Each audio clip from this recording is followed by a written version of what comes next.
Messieurs, bonjour, il est 12h GMT, midi à Dakar et partout au Sénégal. Bienvenue dans le grand journal de la RFM mis en onde, Abdoulaye Diop. Souleymane Niang.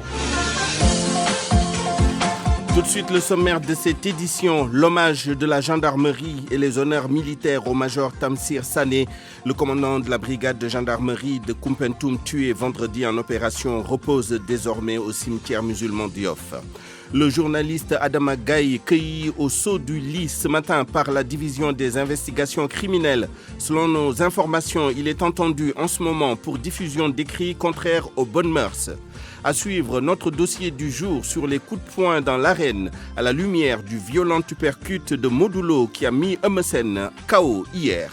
Notre reportage Tabaski du jour à l'intersection de deux actualités, les préparatifs de l'Aïd el-Kébir et l'affaire de la drogue saisie dans un bateau au port de Dakar. Nous vous parlerons de la pénurie de Tussi Getzner sur le marché. Pour les titres de l'actualité internationale, Anna Rocha, bonjour. Bonjour Souleymane, bonjour à tous. À la une ce matin, le Nigeria, la dernière attaque de Boko Haram est sanglante, 65 morts selon le dernier bilan des autorités du nord-est du pays. Au Soudan, 5 manifestants dont des étudiants ont été tués par balle. Il y aurait également plusieurs blessés. Les raisons de la manifestation ne sont pas encore connues. Mohamed Ould Mertir quitte la Mauritanie. Le célèbre blogueur mauritanien condamné à mort pour blasphème serait en exil dans un pays européen. Le développement de tous ces titres dans quelques minutes, Anna Rocha. À présent, les titres du journal des sports. Avec vous, Malal Junior Diagne, bonjour. Bonjour Souleymane, bonjour à tous. Lendemain du combat royal, les amateurs se prononcent sur l'issue du duel qui opposait Emerson à Modulo au marché Sandaga. Les coups du roc des Parcelles Assainies sont au centre de tous les débats. Basketball, avec la préparation de l'afro-basket féminin, les Lions se sont entraînés ce matin au stadium Marius Ndiaye. 14 sur les 15 joueuses retenues par Cheikh Sarr y ont participé. Merci Malal. Le bateau hôpital Merci Ship attendu dans un peu plus de 2 semaines à Dakar. C'est le thème de la chronique du lundi d'Abdoulaye Cissé. La revue de la presse sera avec Georges Détier Diop et puis point de vue sur la question des libertés d'opinion, d'expression et de presse.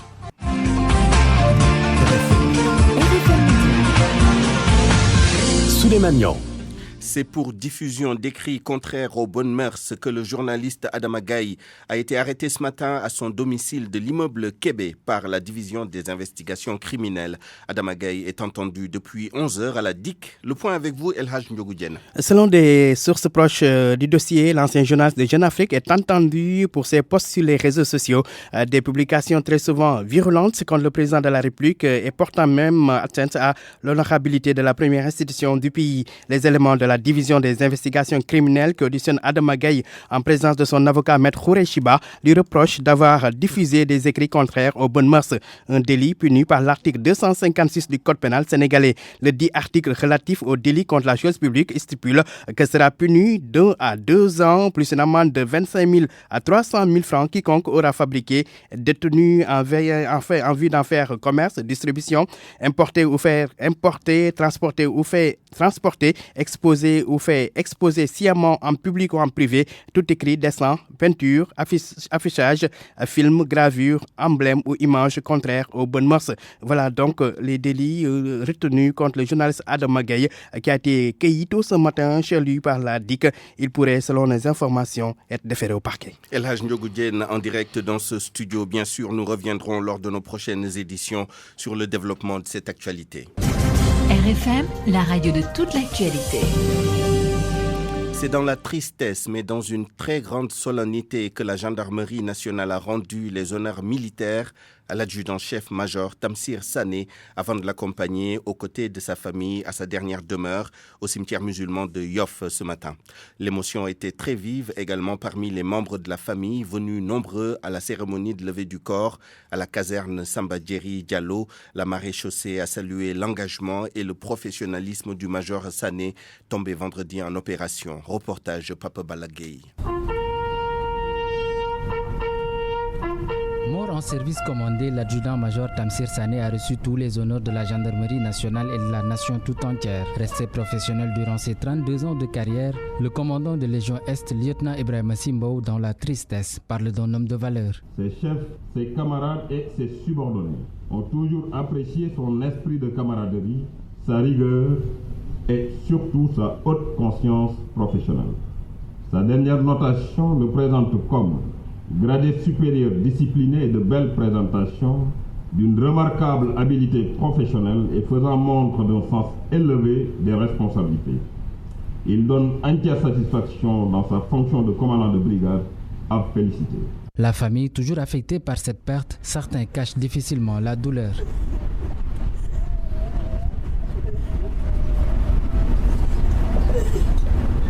Frère cadet du défunt, Roger Youssouf Sané magnifie la dimension de son grand frère. Il s'est dit aujourd'hui soulagé par l'engagement des autorités pour que justice soit faite sur cette affaire. Une immense fierté. Aujourd'hui, on a vu la dimension nationale de la personne, avec tous les honneurs rendus, toute la nation qui était derrière lui depuis tout le temps, qui nous ont accompagnés et soutenus sur tous les plans. Nous sommes bons croyants musulmans, on remet tout entre les mains de Dieu. Tamsir ne doit pas être, il n'est pas le premier, il ne sera pas le dernier, mais juste si on devait faire qu'on le fasse pour tous les Sénégalais. Après 32 ans de bons et loyaux services rendus à la nation, l'adjudant-major Tamsir Sané va désormais reposer au cimetière de Yoff. Le ministre des Forces armées, également présent à la levée du corps du major Tamsir Sané, a loué l'engagement des troupes dans la défense et la sécurité du pays. Maître Sidiki Kaba réitère que le sacrifice du commandant de brigade de gendarmerie de Koumpentoum ne sera pas vain. Il assure que les auteurs de ce crime seront traqués, arrêtés puis punis conformément à la loi.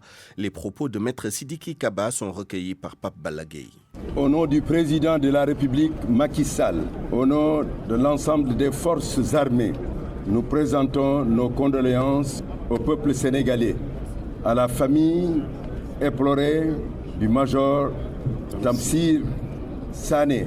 Et il avait fait déjà, durant toute sa carrière, des actions remarquables pour préserver, sauvegarder des vies, protéger les institutions de la République et assurer la tranquillité des citoyens partout où il a servi. C'est à Koumpentoum qu'il a fini son état de service après 32 ans de service au sein des armées sénégalaises. Nous voudrions vous dire que son sacrifice ne sera pas vain. Plus que jamais, les armées sont debout pour conduire à bien leur mission de protection des citoyens, défense de l'intégrité territoriale et participation à la construction et à la paix mondiale. Et ceux qui ont commis ce crime crapuleux, ils seront recherchés et ils seront arrêtés et jugés conformément à la loi. Toujours dans cette actualité, les autorités municipales de Koumpentoum réclament le renforcement de la sécurité dans la zone. C'est au lendemain de l'assassinat du commandant de la brigade de gendarmerie de la localité. Elles veulent, ces autorités, l'érection d'un camp militaire ou d'un commissariat de police dans le département. Écoutons Bassirou Fall, le secrétaire municipal à la mairie de Koumpentoum, au téléphone avec El Hadj Ndiougoudienne. Ce n'est pas la première fois, c'est des choses qui sont récurrentes au niveau du département. Donc peut-être que cette fois-ci, ça s'est un peu aggravé avec la mort du commandant de brigade, mais c'est des choses quand même qui arrivent souvent au niveau du département de Koumpentoum. Avec les événements qui viennent de se passer à Koumpentoum, donc qui a coûté la vie monsieur le commandant de la brigade, monsieur Tamsir Sané.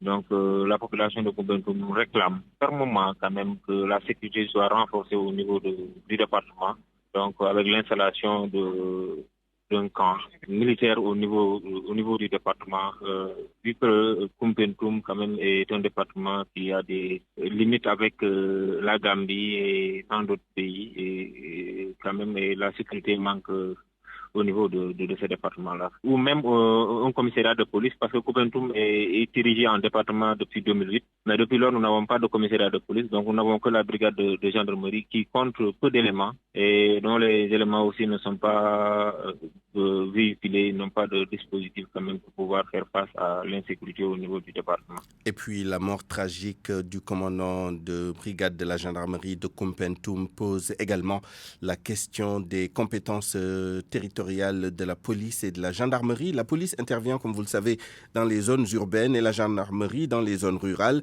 Mais il existe des corps, autant de la police que de la gendarmerie, qui ont une compétence territoriale nationale. Georges Détié Diop. Tout repose sur les missions attribuées aux uns et aux autres. Ainsi, la police a compétence dans les zones urbaines et la gendarmerie dans les zones rurales. Forcément, la police a sa zone de compétence dans les communes, dans les grandes agglomérations, comme on dit. Et la gendarmerie a sa zone de compétence dans le monde rural, plus précisément dans les départements et les arrondissements. Mais cela ne veut pas dire que la gendarmerie n'a pas une compétence en grande ville. On sait que la gendarmerie qui assure en même temps la police militaire est présente partout où il y a des garnisons militaires donc, mais également dans des villes comme Dakar qui, depuis les indépendances, bien qu'étant des villes avec quand même dans sa périphérie des villages traditionnels. Le colonel Alioune Ndiaye, ancien porte-parole de la police nationale, il souligne cependant que certains corps ont une compétence territoriale nationale. Vous avez le cas du GMI. Il n'y a pas de limitation de zone pour le GMI dans ce domaine du maintien ou du rétablissement de l'ordre. Également, en matière judiciaire, vous avez des entités comme l'OCRUTIS, comme la BIP par exemple, qui peuvent intervenir dans le domaine judiciaire. La gendarmerie également a ses unités, la LGI, vous avez la section de recherche comme on les appelle maintenant, qui ont également ces mêmes compétences. Une précision pour les missions de police judiciaire, c'est laissé à l'appréciation du procureur. Tous les officiers de police judiciaire qui exercent à l'intérieur du territoire de compétence du procureur sont à la disposition de ce procureur-là et sont compétents sur ce territoire. Maintenant, il n'y a que le procureur, il a lui la possibilité de désigner tout officier de police judiciaire de son choix pour lui demander de mener telle ou telle enquête ou pour le dessaisir au profit d'un autre. Ainsi, avec la communalisation universelle, les demandes de certaines localités pour l'érection de commissariats sont donc fondées. Voilà ce qu'on pouvait dire sur ce dossier à 12h et bientôt 12 minutes. Vous écoutez le grand journal sur la RFM. RFM 94.0, la radio en puissance. À compter du 31 juillet, les établissements privés d'enseignement supérieur suspendront les cours délivrés aux étudiants orientés dans les 10 établissements par l'État. Le cadre unitaire des organisations des établissements privés d'enseignement supérieur explique cette mesure par le fait que l'État n'a pas respecté ses engagements par rapport à l'apurement de sa dette vis-à-vis des PES. Nous avons fait un tour ce matin dans quelques écoles concernées par cette mesure.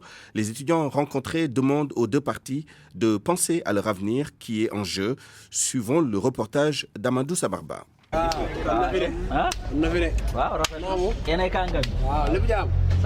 C'est l'heure de la récréation. Khadim et ses camarades sont devant leur établissement ITECOM.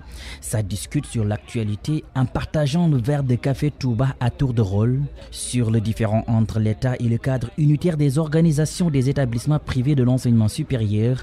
L'étudiant en licence en transport logistique déplore cette situation. Bon, je pense que cette décision nous inquiète vraiment. C'est une responsabilité qui est partagée entre l'État et les écoles privées. Et je pense que tout cela ne profite pas aux étudiants.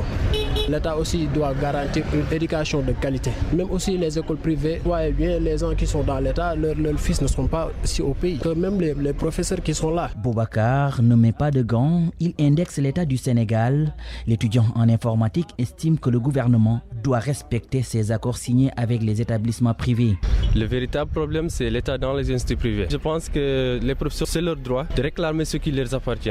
Parce que tu ne peux pas travailler et ne pas être payé. C'est pas logique. Au-delà des accords entre l'État et les établissements privés, la qualité des enseignements est décriée par les apprenants. Moi, je suis en formation en informatique. Mais qui parle informatique parle de la pratique. Mais je suis là, jamais on m'a présenté une machine dans mon école. Donc ce qui est bizarre, en disant que je peux être un informaticien dans le futur. Dans son dernier communiqué, le cadre unitaire est formel. L'accueil des bacheliers de l'année 2019 dans les établissements privés n'est pas envisageable. Il faut ajouter, Amadou Sabarba, qu'au-delà de la suspension des enseignements à partir du 31 juillet, les établissements privés d'enseignement supérieur annoncent qu'ils procéderont à la rétention des relevés de notes, certificats de scolarité, diplômes et tous autres documents administratifs.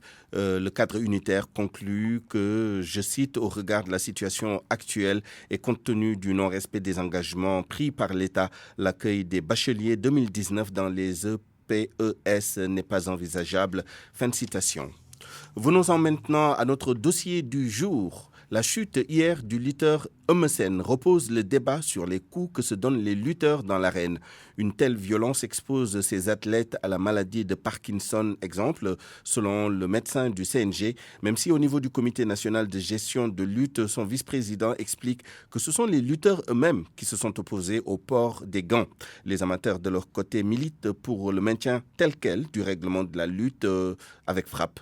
Dossier réalisé par Pape Besdiba. Si l'on s'en tient au vice-président chargé de la lutte avec frappe des coups, il y en aura encore et les lutteurs vont continuer à se les donner. Tchernoka. Nous sommes en lutte avec frappe. Ceux qui ne veulent pas de coups vont faire la lutte olympique ou la lutte sans frappe. Donc il y a une réglementation pour ce qui concerne les coups. Il y a des parties qui sont interdites. Donc on essaie de protéger au maximum les lutteurs en leur faisant porter des protège-dents, etc. Mais lorsqu'un lutteur subit un KO comme hier, il est obligé, avant de reprendre la compétition, de faire toute une série d'analyses médicales. Le coup KO d'hier du lutteur Eumeu Sène n'est pas pour déplaire aux amateurs de la discipline. Pour leur président Doudou Diagne Diécko, très fataliste, la mort peut survenir partout et non uniquement à partir d'un coup reçu par un lutteur.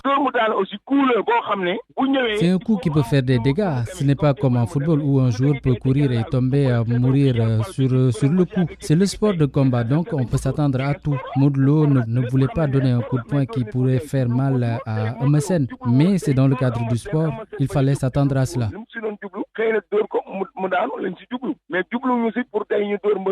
La violence du coup reçu par Eumeu Sène, comme d'autres coups notés dans l'arène, ne sont pas sans conséquences selon Dr Oumar Boun Khattab Thiam du CNG. Dans le contexte de la lutte avec frappe, avec les menus, on n'est pas à l'abri de tels accidents. Vous avez vu des combats de boxe. Au moins les lutteurs portent des gants, mais malgré tout, il y a aussi des KO.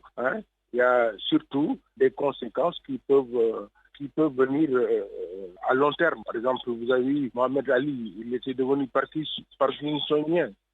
Donc finalement, les coups qu'on reçoit, ça a toujours des conséquences. Dr Thiam appelle à des concertations entre les acteurs de la discipline pour moins de violence. Il avait été suggéré dans la foulée le port de gants. Mais pour Tchernoka du CNG, ce sont les lutteurs eux-mêmes qui n'étaient pas très chauds avec l'idée du port de gants. RFM. L'actualité internationale.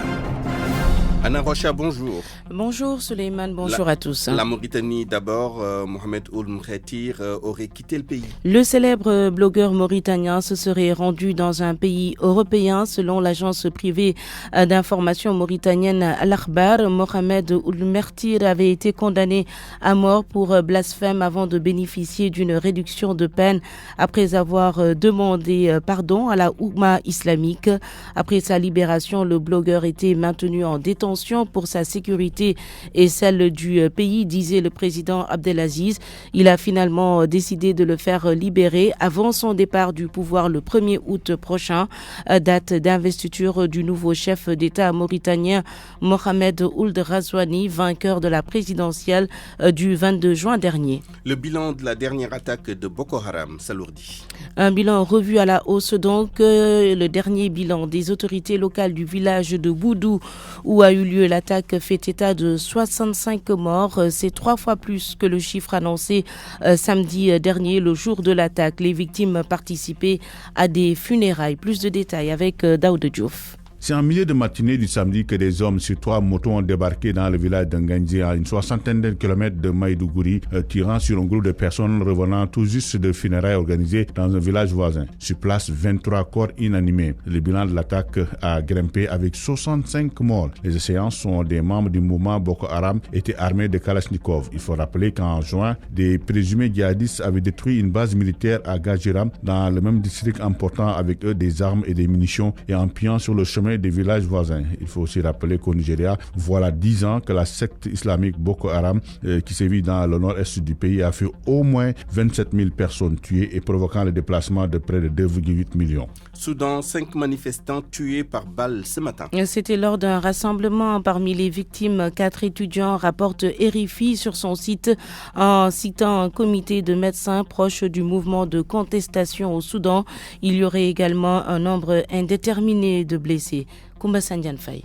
5 martyrs sont tombés sous les tirs des snipers lors d'un rassemblement pacifique, a précisé le comité dans un communiqué en faisant état d'un nombre indéterminé de blessés et sont précisés dans l'immédiat les raisons pour lesquelles ils manifestaient. Le Soudan est en proie à un mouvement de contestation depuis décembre 2018 déclenché après le triplement du prix du pain. Les manifestations se sont transformées en contestation du régime qui a poussé l'armée à destituer et arrêter en avril le président Omar el-Béchir après 30 ans au pouvoir. Ces manifestations se sont poursuivies après la mise à l'écart du chef de l'État et la mise en place d'un conseil militaire qui a succédé au président pour réclamer un pouvoir civil et de meilleures conditions de vie. Le 17 juillet, les généraux au pouvoir et les leaders de la contestation ont conclu, après de difficiles négociations, un accord sur un conseil souverain composé de 5 militaires et 6 civils qui sera chargé de mener la transition pendant un peu plus de 3 ans. Ils reprennent mardi les négociations pour finaliser certains points en suspense. Depuis décembre, la répression de la contestation a fait 246 morts, dont 127 manifestants tués le 3 juin sur les lieux d'un sitting à Khartoum, selon un bilan du comité de médecins fourni avant les manifestations.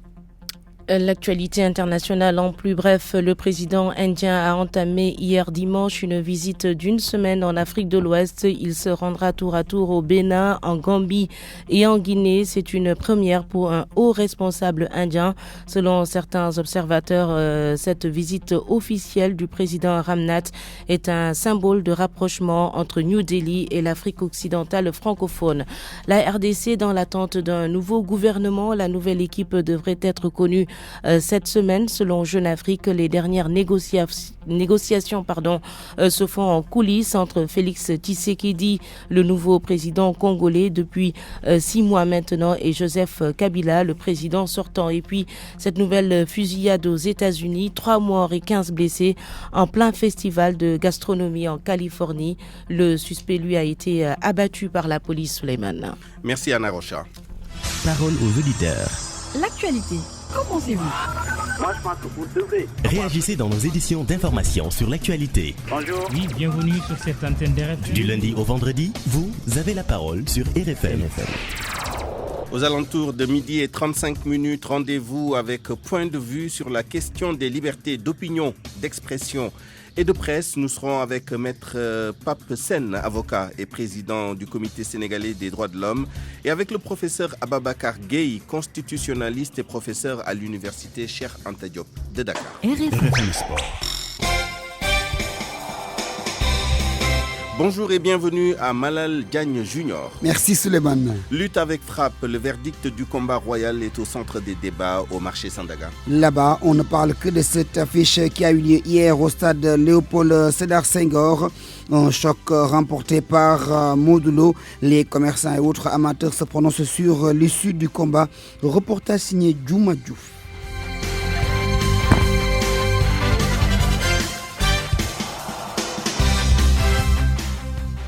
Djouma Diouf, nous allons revenir là-dessus. Nous parlons donc de ce combat qui a été sanctionné par la victoire de Modulo, le roc des Parcelles Assainies, qui devient ainsi le nouveau roi des arènes. Il a battu Messen après 9 minutes de combat avec un KO terrible qui a envoyé directement le leader de Taïchinga au tapis. Il a été donc question de l'assister sur le plan médical. Messen donc qui a reçu un hypercute qui l'a mis KO. Donc c'est la violence des coups dans l'arène de la lutte. Donc Modulo, nouveau roi des arènes. Des perspectives s'ouvrent et s'offrent également au roc des Parcelles Assainies. Malal Junior Diagne, basketball à présent. L'équipe nationale poursuit sa préparation à Dakar. Les Lions sont au nombre de 15 actuellement dans le groupe de Chersar, mais seuls 14 se sont entraînés ce matin au stadium Marius Ndiaye après avoir fait un stage en Chine. Les Lions poursuivent le travail. Les Lions poursuivent donc le travail en direction de l'Afro-Basket prévu du 9 au 19 août prochain. Ce sera à Dakar Arena à Diamniadio. Sodecham a assisté ce matin à la séance d'entraînement des Lions. Les Lions ont peaufiné leurs armes ce matin au Stadium Marius Ndiaye, une séance très rigoureuse qui a duré 1h15. Ndaï Thiama Kamara est à sa première sélection. À 21 ans, la joueuse de Bilbao se réjouit de son intégration. Donc, ben moment bi metti parce que c'est la première fois que ñu convoqué ma équipe nationale surtout senior. Donc ñu ñëw gis suñu mag ñi aussi di liggéey, ñu topp seen ginnaaw aussi di liggéey xam nga. Mettiwul daal parce que nekk nañ équipe ñun ñëpp mag ñi aussi ñëw nañ accueillir nañu comme seeni rakk aussi. Donc bu ñu ñëwee mettiwul dañu ñëw adapté wu ak ñoom entraînement yi yooyu tout ça. Je pense que loolu rek la mais je pense que entraînement bu bëri la aussi un peu de charge mais du dara quoi. Waaye pour ñëw jàppale équipe bi jàppale aussi, après les sélections U16 et U18 du Sénégal, Fatou Diagne a rejoint la sélection A du Sénégal. Elle compte donner le maximum pour répondre aux attentes. C'est totalement différent. Ndaxte bii beneen expérience la da nga ñëw fekk fi mag ñi mën a basket di dem di la conseiller ngay déglu di topp seen gannaaw di def erreur ñu lay rectifier. Sama projet équipe nationale mooy aider équipe bi li ñu manqué physique daw njool rebound affaire yooyu noonu yëpp lu ma ci mën a joxe dinaa ko joxe bàyyi ko ci terrain bi. dina doy bu ñu déggoowee rek pare nañu ndaxte gars yi yëpp am nañ expérience physique baa ngi fii ñu ngi chaque jour ñu ngi joxe di poussante ku sonn keneen jël sa morom donc on est ensemble. Certes, elles sont à leur toute première sélection dans l'équipe nationale A du Sénégal, mais ces deux joueuses qui évoluent au poste 4 et 5 sont très ambitieuses. Elles visent la liste des 12 finales. La liste des 12, donc auparavant, nous aurons le tirage au sort de la phase de poule de cette compétition. Ce sera aujourd'hui à 19h à l'hôtel Radisson. L'international sénégalais de basket également, Gorgui Sidien, s'est prononcé sur cette Coupe d'Afrique des Nations des filles. Le Lion qui évolue aux États-Unis dans le championnat NBA souhaite bonne chance aux Lions du Sénégal. Il s'est prononcé sur cette compétition à l'occasion du lancement d'une compétition organisée ici par la NBA Africa. C'est donc le Without Border Basket Africa.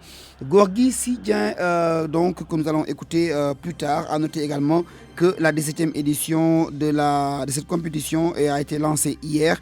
Nous allons revenir, Souleymane, sur la lutte pour aller au marché Sandaga, recueillir les avis des uns et des autres sur le combat d'hier avec Djouma Diouf.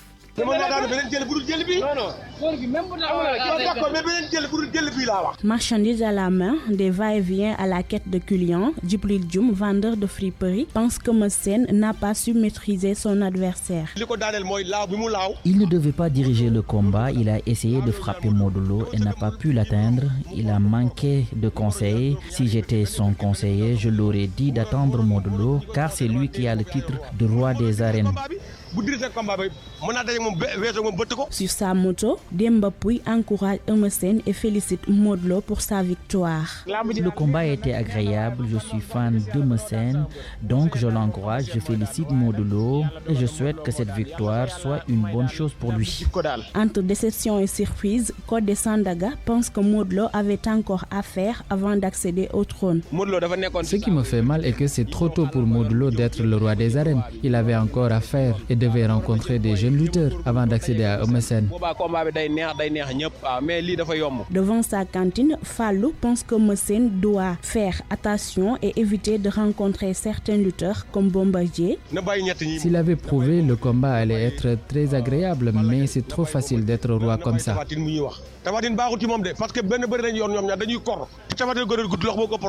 Certains amateurs de lutte ont déjà fait leur choix. Pronostic pour les futurs adversaires de Modlo. Si pour certains Modlo, le nouveau roi des arènes doit avoir Ama Baldé comme adversaire, pour d'autres, son potentiel adversaire serait plutôt Tapha Tine.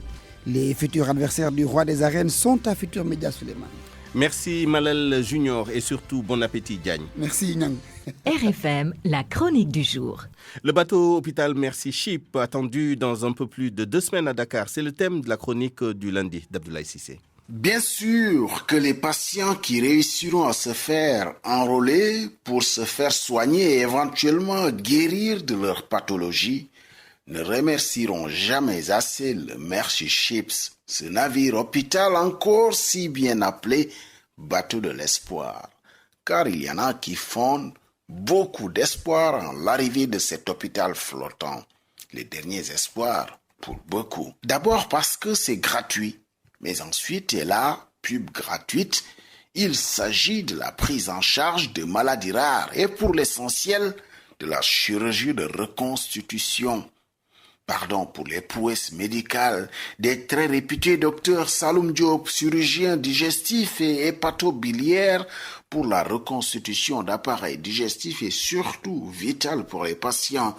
Grand respect au docteur Sili Touré, un de nos meilleurs, sinon le meilleur en chirurgie maxillofaciale et stomatologue, ou encore le docteur Raymond Diouf pour tous les patients à qui cet otorhinolaryngologiste a pu redonner le souffle. Ils ont pu faire des coups dont l'histoire médicale du Sénégal est témoin, mais on ne leur a jamais plus donné de moyens de faire une chirurgie de masse. À travers eux, hommage à toutes les bonnes âmes du corps médical, et je n'ai pas de doute que nos braves médecins offriront leur collaboration puisqu'ils parcourent déjà l'Afrique et le monde à partager leurs connaissances et expériences. C'est juste que le bateau, le Mercy Ships, a déjà tout à son bord en termes de matos, alors que nos hôpitaux n'ont rien, ou plus exactement, n'ont pas grand-chose pour pouvoir exercer cette chirurgie de pointe. Ah si, ils ont quelque chose, nos hôpitaux, de très bons médecins, mais ces derniers sont hélas démunis.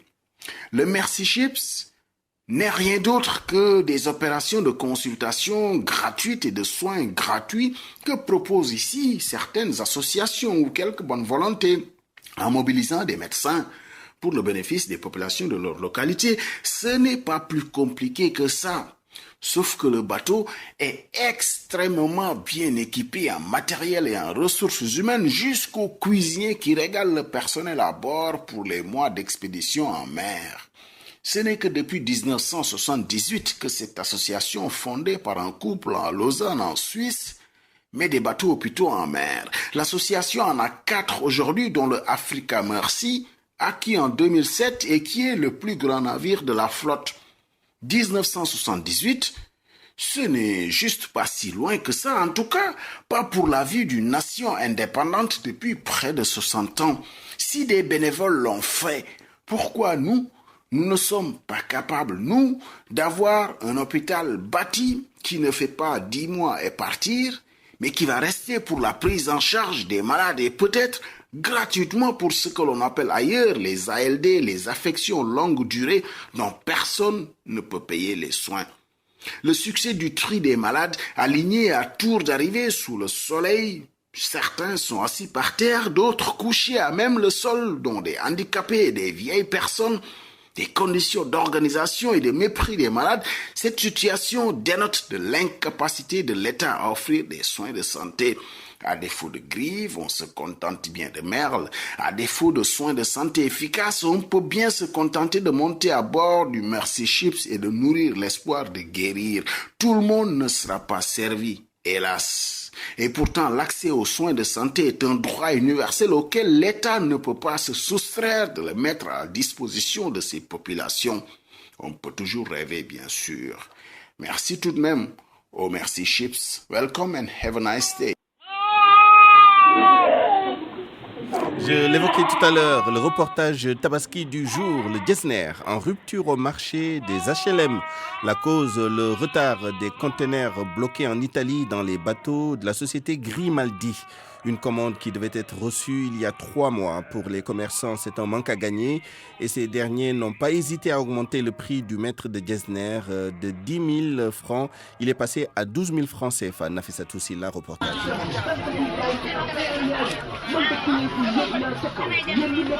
Le bazin Jesner, quasi ou même introuvable au marché HLM, il faut inlassablement faire les boutiques pour tomber sur quelques pièces vendues jusqu'à 12 000 francs le mètre. Tissu en rupture, les conteneurs bloqués en Italie. Dans les bateaux de la compagnie Grimaldi, en serait la cause, selon Amadou Khan, commerçant.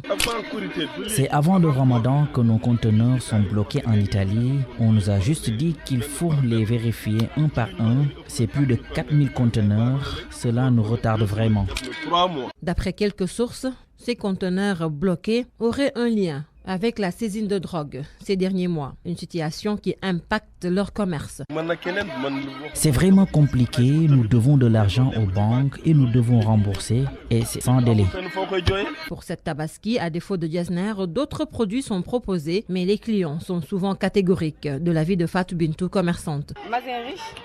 Mazin ruche ou le brodé, c'est ce que nous proposons, mais les gens n'adhèrent pas trop. Si vous leur dites qu'il n'y a pas de Diasner, ils ne vous croient pas. C'est nous qui les convaincons d'acheter autre chose. Cette rupture a une incidence sur le prix des quelques pièces de tissu qu'on trouve sur le marché. Aïcha Diagne. Comme chaque année, les gens préfèrent le bazin aux autres tissus et nous ne vendons pas à perte. C'est entre 11 000 et 12 000 francs CFA le mètre si on achète à 280 000 francs la pièce. Pour cette cliente, même plus cher, elle préfère l'acheter. Moi, c'est mon choix, aussi cher que cela puisse se vendre. Depuis quelques années, le Diasner est très apprécié par les Sénégalais et les consommateurs se disent prêts à tout pour en disposer et se faire plaisir. RFM, la presse du jour. Vous voulez vous sentir bien? Passez vos nuits dans un confort idéal? Travaillez en toute quiétude? Le New Max est ce qu'il vous faut. Découvrez la dernière génération de climatiseurs New Max de Samsung. Avec son design élégant et sa technologie avancée, économisez de l'énergie et profitez d'un confort personnalisé et adapté à votre température corporelle. Le nouveau climatiseur New Max de Samsung améliore la qualité de l'air de votre pièce en éliminant toutes les impuretés et vous offrira une sensation de bien-être toute la nuit. Pour cet été, procurez-vous vite le nouveau climatiseur New Max chez nos revendeurs agréés. Tous nos modèles sont garantis 12 mois. Samsung et son nouveau climatiseur New Max vous offrent votre revue de presse. La presse est lue et commentée par Georges Détié-Diop. Le roi est tombé. Modou Lo s'empare de la couronne. Modou Lo est le nouveau roi des arènes, comme l'indique l'Observateur, Vox Populi, Les Échos et bien d'autres journaux.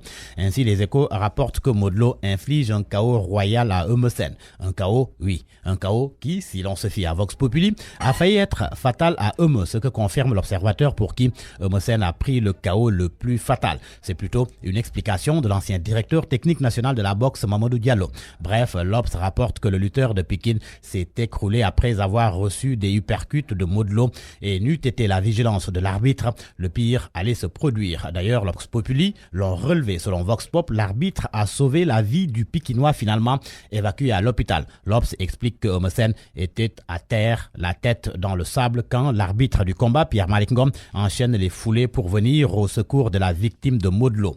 L'arbitre s'empresse de soulever la tête du lutteur, la retourne avant d'ouvrir sa bouche pour tenir la langue et éviter qu'elle passe par la gorge. Viennent ensuite les sapeurs-pompiers pour le tirer d'affaire. Le décryptage du combat fatal qui a fait tomber Eumeu Sène comme une baleine dans l'eau et les propos de Mamadou Diallo, boxeur, qui confie que Eumeu Sène devra observer 3 mois de repos. Tout cela à lire dans l'Observateur. Le Pikinois qui perd son titre donc après 1 an jour pour jour. C'est ce que précise le journal Le Quotidien. Source A renchérit que la victime de Xaragne Lo devient le roi le plus éphémère de l'arène. 1 an d'existence seulement. Alors, parlons à présent de l'assassinat du commandant de la brigade de gendarmerie de Koumpentoum, Tamsir Sané. L'enquête évolue. Source A informe à ce propos que le premier suspect est identifié. Ses initiales AD et il est de nationalité nigériane et est activement recherché par les enquêteurs qui demandent par ailleurs une collaboration des populations. Et dire que Ibra Pouissek, vigile de la poste de Koumpentoum, est blessé grave, donne sa version des faits dans l'Observateur. Le journal rapporte qu'il n'en revient toujours pas de cette nuit tragique du jeudi au vendredi dernier, occasionnant la mort du major Tamsir Sané. Mais il tente tout de même de retracer le film de l'attaque. Ibra Pouissek confie à l'Observateur que lors des échanges de tirs, un gendarme a dit que le commandant est touché. Sortez les armes. Il révèle aussi que l'argent est venu le matin et les bandits ont débarqué le soir. Et aujourd'hui, lundi, le commandant Sané reçoit les honneurs militaires à la caserne Samba Diéry Diallo. Après quoi, informe l'Observateur, il sera inhumé au cimetière de Yoff. En politique, cette rencontre entre Abdoulaye Wade et Ousmane Sonko, les Échos et Tribunes s'en font l'écho. C'était jeudi dernier. Selon les Échos, le pape du Sopi et le leader de Pastef s'en sont pris au régime de Macky Sall. Ils n'ont pas non plus ménagé une certaine partie de l'opposition qui a répondu à l'appel au dialogue du chef de l'État. Mon confrère affirme que Wade Sonko, qui doute de la bonne foi de cette opposition, soutiennent que sa participation au dialogue la détournera des vraies difficultés des populations.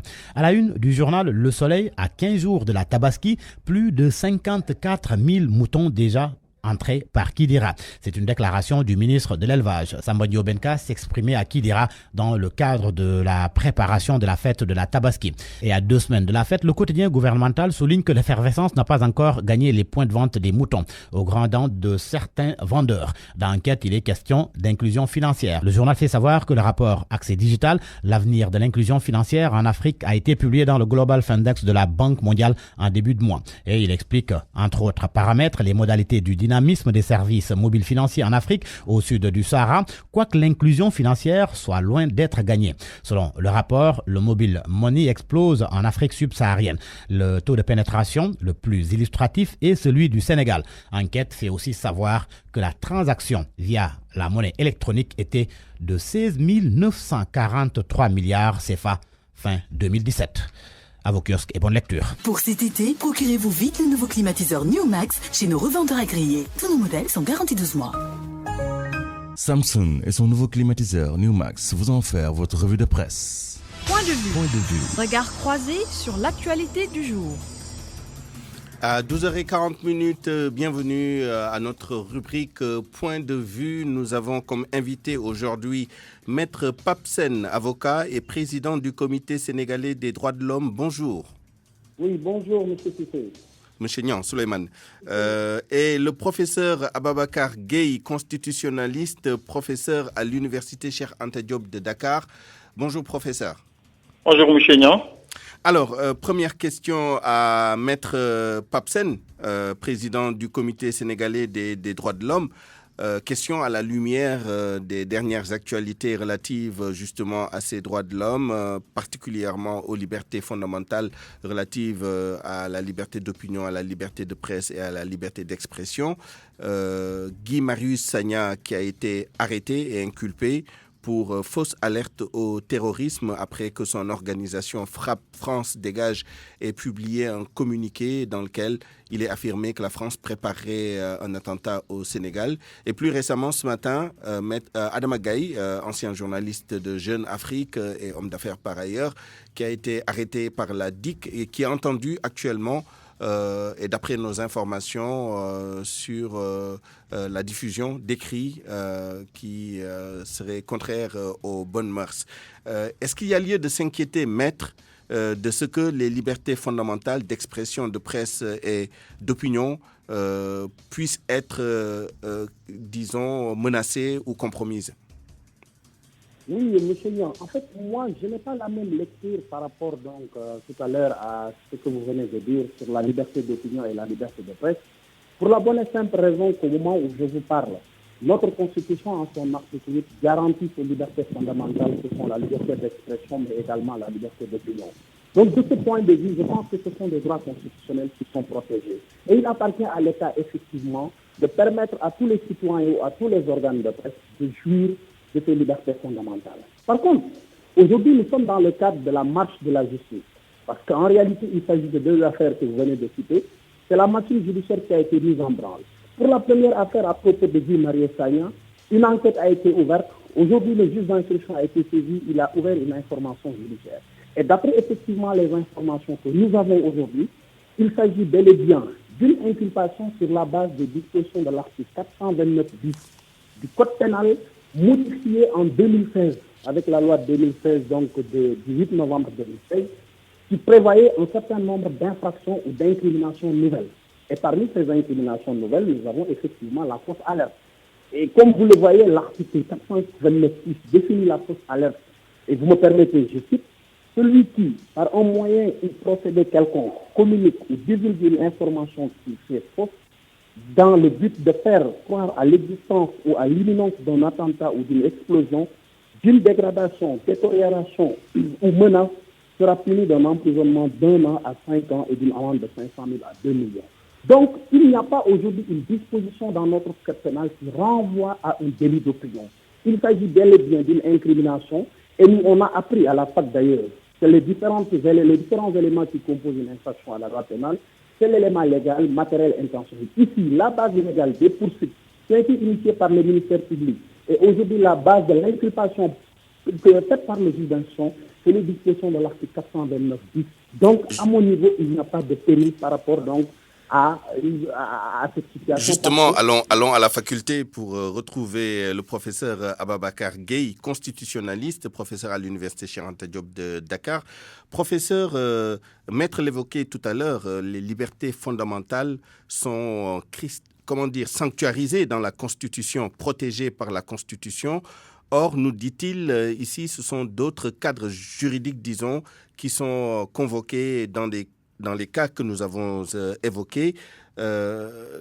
Quelle est votre appréciation de la situation actuelle des droits fondamentaux relatifs aux droits d'expression, aux droits de presse et à la liberté d'opinion en général? Est-ce qu'on n'est pas en train de donner d'une main à travers la Constitution et de reprendre par la loi par l'autre main?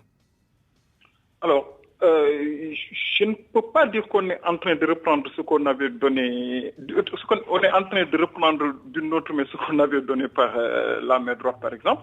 Mais ce que je peux dire, c'est qu'aujourd'hui, il y a des personnes qui ont été en fait incriminées puis arrêtées pour des problèmes d'opinion, etc. Ce qu'il faut savoir, et tout à l'heure Maître le rappelait, c'est que les droits et libertés des citoyens, en fait, sont garantis par des dispositions à la fois constitutionnelles, législatives et réglementaires.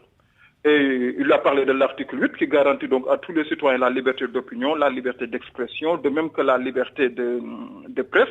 Il faut rajouter à cela, par exemple, l'article 10 de la Constitution qui permet à chacun d'exprimer et de diffuser librement ses opinions par la parole, la plume, etc. Maintenant, ce qu'il faut savoir, c'est que la marche et tous ces instruments. Ce qu'il faut savoir, c'est que l'exercice de ces droits est soumis à ce qu'on appelle en liberté publique le régime de la répression. Ce régime de la répression, contrairement à ce que son nom indique, c'est le régime le plus favorable aux libertés publiques. C'est-à-dire que ces droits s'exercent librement tant qu'on est en phase avec la loi, avec l'ordre public et avec les droits d'autrui. D'ailleurs, il faut préciser que la Constitution, en son article 8, prévoit que ces libertés et droits s'exercent dans les conditions prévues par la loi. Et au niveau de l'article 10 de la Constitution, on précise que l'exercice de ces droits ne doit porter atteinte ni à l'honneur, ni à la considération d'autrui, ni à l'ordre public. Exact. Le problème, c'est de savoir est-ce que ces personnes, en exprimant leurs droits, en exprimant en fait leur liberté, en exprimant des idées, est-ce qu'elles se sont mises en situation de remettre en cause l'ordre public, d'atteinte à l'ordre public. Et aujourd'hui, comme on n'est pas au cœur du dossier, il me semble très difficile de pouvoir porter une appréciation globale sur cette situation. Mais globalement, en termes de perception, est-ce qu'il n'y a pas une certaine crispation avec l'activation presque systématique du procureur dès lors que quelqu'un dit quelque chose qui sort un peu de la tonalité ambiante, générale, du conformisme? C'est ça aussi la question. Et c'est une question au-delà du juridique, c'est une question purement sociale. Hein? C'est une question sociale, mais il faut partir du juridique pour en arriver là. Parce que je pense que l'arrestation de ces personnes a un fondement juridique. Le fondement, est-ce qu'il est valable ou pas? Ça, c'est une autre question. C'est la crispation dont vous parlez. Mais cette crispation, elle est réelle. Parce qu'aujourd'hui, et j'en suis persuadé, la plupart des personnalités au Sénégal qui ont l'habitude de s'exprimer sur l'espace public hésitent de le faire ou choisissent leurs mots par rapport à ce qu'ils disent. C'est clairement le cas. C'est clairement le cas. C'est effectivement le cas. Parce qu'aujourd'hui, on se rend compte qu'il y a une forme d'arrestation, je n'ose pas dire systématique, mais en tout cas fréquente, suite à des publications qui ont été faites au niveau des réseaux sociaux, au niveau de la presse, et ainsi de suite. Et c'est ça qui pose quelques problèmes actuellement par rapport aux droits et libertés au Sénégal. Je reviens à vous dans un instant. Maître Papsen, en tant que président du comité sénégalais des droits de l'homme, chargé donc de la défense de ces droits, quel est selon vous le juste milieu entre ces droits fondamentaux qui sont sanctuarisés dans la Constitution et l'application de la loi par ailleurs? Comment trouver ce compromis entre les deux pour que les droits de l'homme puissent s'exprimer le plus largement possible dans le strict respect de la loi? Oui, moi je crois que pour cela, il faut peut-être, je reprends un peu le professeur Gay, effectivement, il a raison. Parce que ces libertés fondamentales dont on parle, comme vous le savez, ont été donc consignées dans l'article 8 de la Constitution. Mais comme il le dit, l'alinéa 2 de l'article 8 de la Constitution est très clair. Ces libertés et ces droits fondamentaux s'exercent dans le cadre du respect de la loi. Et vous avez vu, pour ce qui est des libertés de manifestation et d'association, il y a des lois qui sont venues pour un peu réglementer les modalités d'application. C'est la même chose également pour la liberté d'opinion et la liberté d'expression. On a l'habitude de dire que ma liberté s'arrête là où commence celle des autres. C'est-à-dire que l'exercice d'une liberté fondamentale ne doit pas avoir pour conséquence l'atteinte à l'honneur, à la dignité et à l'ordre public. Et c'est ça, c'est pourquoi nous, en tant que défenseurs des droits humains, nous disons oui à l'exercice de ces libertés fondamentales, mais dans le respect strict des lois et règlements qui sont prévus. Et je pense que de ce point de vue, nous avons des exemples. Vous savez, la question de la fausse alerte, en 2012, vous vous souvenez un peu de cette affaire, cet époux qui ne voulait pas voir sa femme embarquée au bord d'un avion avait alerté l'aéroport Léopold Sédar Senghor pour dire qu'il y avait donc une alerte à la bombe. Et ça avait créé l'émoi. En 2015 également, nous avons vu l'affaire de la fausse alerte de la bombe au niveau de l'hôtel Radisson. Et quand ces personnes mises en cause ont été poursuivies devant le tribunal faisait face à une équation parce qu'il y avait un vide juridique, parce que rien n'a été prévu pour la fausse alerte. Et c'est ce qui fait qu'avec la loi de 2016, comme vous le voyez, au niveau de l'exposé des motifs, il y a de nouvelles incriminations qui ont été créées dans ce sens. La fausse alerte en fait partie, la mise en danger d'autrui en fait partie et d'autres nouvelles incriminations. Je pense que de ce point de vue également, il faudra qu'on allie les deux. Les libertés fondamentales et ces droits, c'est des droits fondamentaux, mais ce sont des droits qui doivent s'exercer dans le strict respect de la loi. Et je pense qu'il appartient à ceux-là qui font usage de ces libertés et de ces droits de mesurer le pour et le contre et de s'en référer à ce que dit la loi. Parce qu'en réalité, M. Gay, le professeur l'a dit tout à l'heure, et c'est important de le souligner, il ne faut pas focaliser sur le procureur. Le procureur, il est dans son rôle, c'est le maître des poursuites. Mais nous sommes dans le cadre d'une information judiciaire qui a été ouverte. Aujourd'hui, l'ensemble des inculpés bénéficient de la présomption d'innocence. Et il appartiendra aujourd'hui au juge d'instruction, lorsqu'il aura fini et rendra son ordonnance de clôture, de nous dire si oui ou non est-ce qu'il s'agit d'une simple opinion, parce que s'il s'agit d'une simple opinion, il va de soi qu'il va rendre une ordonnance de non-lieu. Mais s'il s'agit d'une fausse alerte telle que prévue par l'article 429 bis, évidemment, il va rendre une ordonnance de renvoi devant le tribunal correctionnel et il appartiendra in fine au tribunal correctionnel de dire si oui ou non il y a culpabilité. Et je pense que c'est important de souligner qu'on ne culpabilise personne. Nous sommes dans le cadre d'une instruction avec le respect de la présomption d'innocence. Mais le professeur l'a dit, les poursuites qui ont été engagées, l'inculpation qui a été posée par le juge d'instruction a une base légale, c'est l'article 429 bis du Code pénal révisé en 2016. Merci Maître Papsen, avocat et président du Comité sénégalais des droits de l'homme. Une dernière question courte pour une réponse courte, s'il vous plaît, professeur Ababacar Gueye. Faut-il rééquilibrer les rapports entre les droits humains tels que édictés dans la Constitution et les lois qui limitent ces droits? Est-ce qu'il y a un travail de réécriture, de rééquilibrage à faire de ce point de vue, d'après vous? Je ne pense pas que ça soit nécessaire de réécrire pour rééquilibrer, etc. Moi, je pense que tout doit partir en fait du comportement et de la volonté des hommes qui sont au niveau des institutions politiques comme les institutions judiciaires, mais aussi des citoyens. Et je pense qu'il y a une obligation de comportement qui découle de la prise en charge ou de la prise en compte de la responsabilité individuelle, tant du point de vue de nos personnalités politiques judiciaires que du point de vue aussi du citoyen. Et ça permettrait d'avoir aujourd'hui une législation, une réglementation qui serait adéquate par rapport à nos différentes réalités socio-culturelles. Merci.